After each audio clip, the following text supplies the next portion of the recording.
Մենք ուղիղ եթերում ենք այս պահին, տեսանք կարծես նույն համազգեստով են, երևի ձեր դասարանն է կամ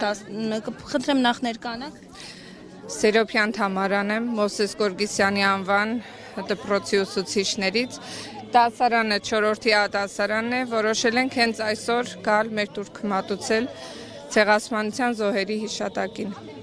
Ինչ եք փոխանցում որպես ուսուցիչ ձեր աշակերտներին այն մասով, որ օրինակ այսօր Հայաստանի Հանրապետության իշխանությունների կողմից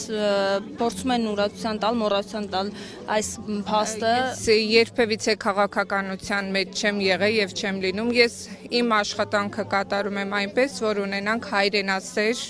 հայրենիքի կողքին կանգնած, նվիրված սերունդ։ Ինչ եք փոխանցում, որ պետք է պահանջատեր լինեն։ Ամեն մեկը իր ուսերին ունի պատասխանատվություն, այսօր մեր երկիրը շենացնելու, բարգավաճեցնելու, իր լուման ներդնելու համար։ Սերունդ եմ մեծացնում, այնպիսի կրթություն ենք տալիս, որ ամուր ոտքերի վրա կանգնեն և լինեն առաջինը հայրենասեր, որովհետև առաջինը մեզ համար հայրենիքն է, առանց հայրենիք ով ենք մենք։ Կասեք դուք ինչու անարեք Եկել ենք խոնարհենք ծաղիկները։ Ինչի համար է այստեղ, ինչ հուշարձան եք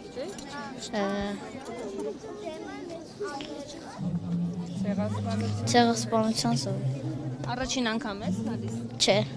Իսկ ինչ գիտես այդ մասին, երբ է տեղի ունեցել, ում կողմից, տեղյակ ես։ Ասա դու 1915 թվականին թուրքերի կողմից։ Ինչ է տեղի ունեցել։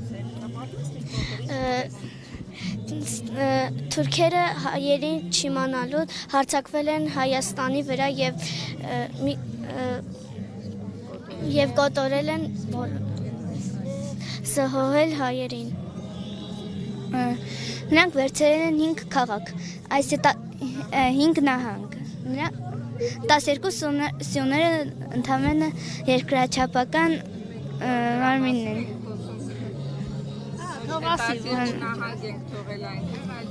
Իսկ այսօր գագաթը ամենասուր գագաթն է Հայաստան, որովհետև այնտեղ առաջ ծիծեռնակներ կային։ Այս բարձր գագաթը Հայաստանի գագաթն է, որը խորհրդանշում է, որ միշտ որ ուժեղ են հայերը։